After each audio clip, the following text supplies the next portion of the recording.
So let's say we want to add something like some background music. We can add more than just other voice recordings to this. So one of the things I'm going to do first, I want to give myself just a little bit of kind of like an intro space. So I'm going to go ahead and tap on my track there, and I'm going to drag it a little bit so that I've got a little bit of just kind of entry time, basically some blank time, whether it's not me speaking. And I'm gonna add in some intro music that'll start off in the beginning, and we'll keep playing as I speak. So to do that, what I'm gonna do is I'm gonna go over here to this icon. It looks almost like a loop, like a loop you'd make with some Hot Wheels track. Well, that's what it is. It's actually for Apple loops. So we're gonna go ahead and tap on that, and that brings up our different Apple loops that we can select. And one of the things that I'm gonna do is I'm going to say that, okay, with these loops, I'm going to go in here to genres, and I can pick out a different type of genre that I want. So I can do orchestral or rock, blues, jazz. I'm going to go into rock blues here.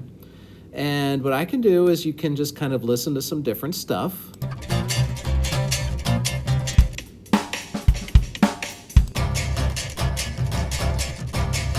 a whole bunch of different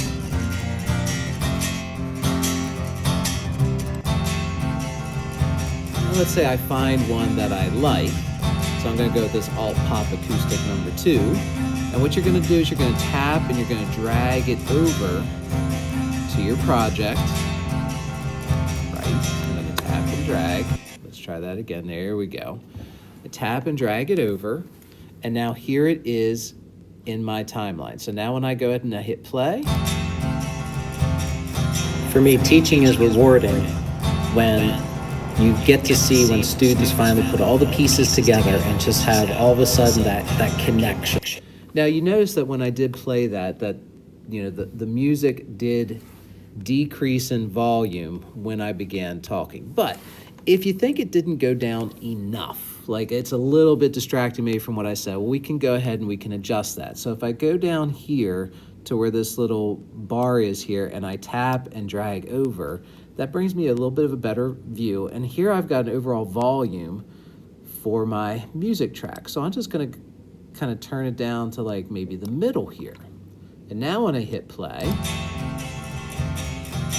For me, teaching is rewarding when down even you get to see when I'm speaking, all right? And then you'll notice here too that I've got, all right, here's where I finished speaking, and my music kept going a little bit further, so I'm going to just kind of tap and drag that back. I'll have it play for a little bit after I'm done speaking.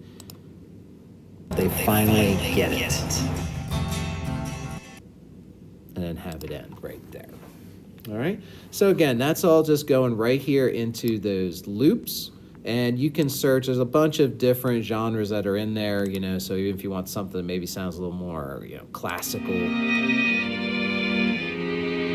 able to do that. And basically when you find something that you like, you're going to tap on it, drag it over. If I wanted to have multiple songs going at the same time, I could, but you're not going to want to do that.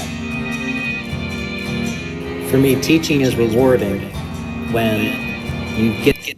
And again, my strings, that was kind of loud, so those I would have to tune down a little bit to be the same with the guitar. And on the same hand, if I wanted to boost up what I'm saying, I could boost that a little bit. Just, you don't ever want to move the volume all the way up to the highest point.